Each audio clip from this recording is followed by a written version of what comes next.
I'd like to start out this video by introducing myself in the same way as I do at my Celebrate Recovery meetings. So, hi, my name is Bree, and I am a grateful believer in Jesus Christ. I am also a recovering drug addict and codependent. I also suffer from depression, anxiety, PTSD, borderline personality disorder, and also I deal with chronic fatigue and chronic pain in my back, my hips, and my knees. So yeah, I kind of just struggle with life in general. Back to the topic of my drug addiction. My drug of choice was opiates, particularly heroin. As you can probably guess, I didn't just start out getting high on heroin one day. It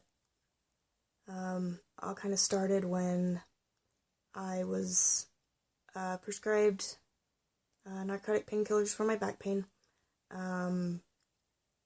At first, I wasn't even aware that getting high on these painkillers was a thing. I didn't know that people abused them until someone introduced me to the idea and showed me how. And at the time, I was going through a lot of emotional trauma, and the painkillers weren't really helping with my back pain anyway. And so to me, them kind of numbing me up and making me feel good for a bit was a better use for them. And I felt like, they're stuff that's given to you by a doctor. They're not real drugs. They can't be that bad for you, right? Long story short, that started my downward spiral that eventually led me to a crippling heroin addiction.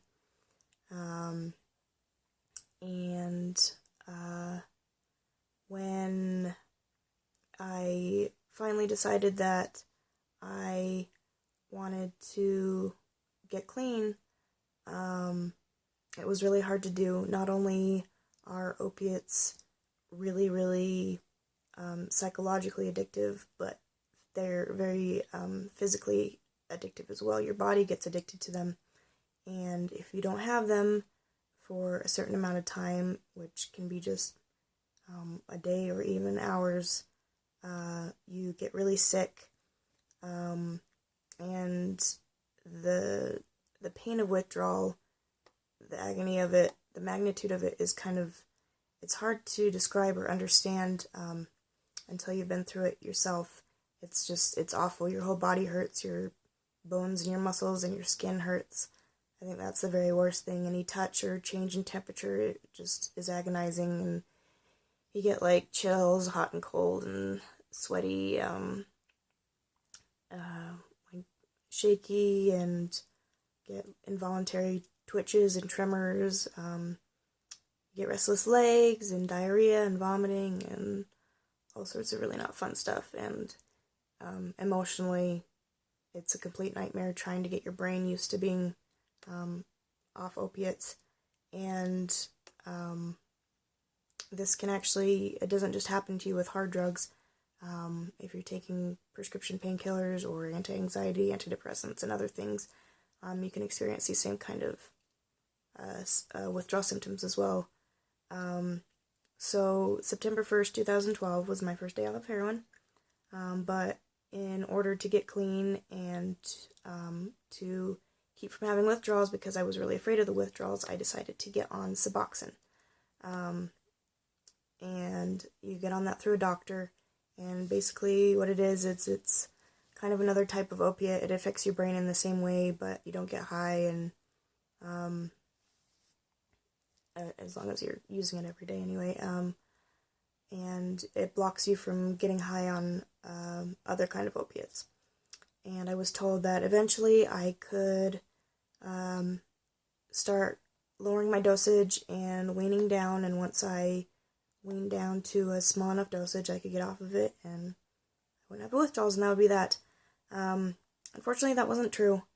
I weaned myself down to a very, very small dosage, but I still couldn't go more than 24 hours without taking it and getting really bad withdrawal symptoms, which didn't work for me because I had a young child to take care of, a mom, I was working, and so I didn't know what to do. I wanted to get off of this stuff, but I couldn't because I'd get really sick when I would try, and I felt really lost, and I had no idea what I was going to do.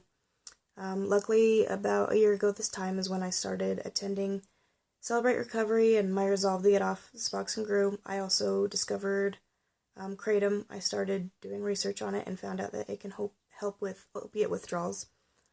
So I started taking that, and this past Christmas Eve was my first day off of Suboxone, and I haven't been back on it since, and Kratom helped me so much with that. When I was getting off the Suboxone, when I didn't take Kratom, I had really bad withdrawal symptoms, all of them.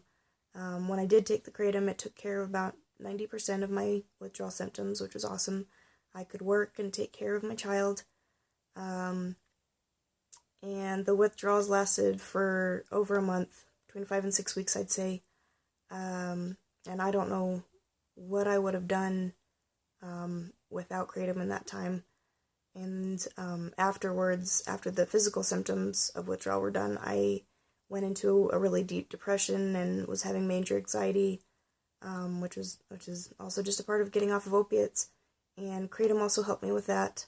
It helped take the edge off. I've since getting off Suboxone, I've tried getting back on antidepressants and anti-anxiety. I've tried a whole bunch of different ones, and Kratom's been the only thing that doesn't give me some sort of bad negative side effect that I just can't deal with.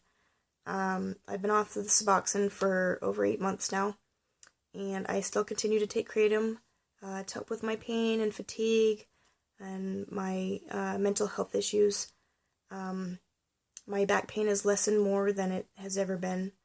I don't experience feelings of total hopelessness or misery like I used to anymore. It helps with my PTSD and anxiety so much, and it doesn't make me tired like prescription antidepressants and anti-anxiety meds do.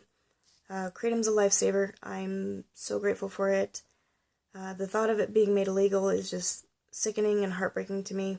I benefited from it so much, and I'm so sad for myself and others, especially people who suffer from much worse things than I do, that this wonderful thing could be taken away, or if we continue to use it, then we'll become criminals. I could go on and on about this, but I think I've already made this way too long. So I'm going to go ahead and wrap it up. Thank you to anyone that took the time to listen to this. I really appreciate it. My name is Bree, and I am Kratom.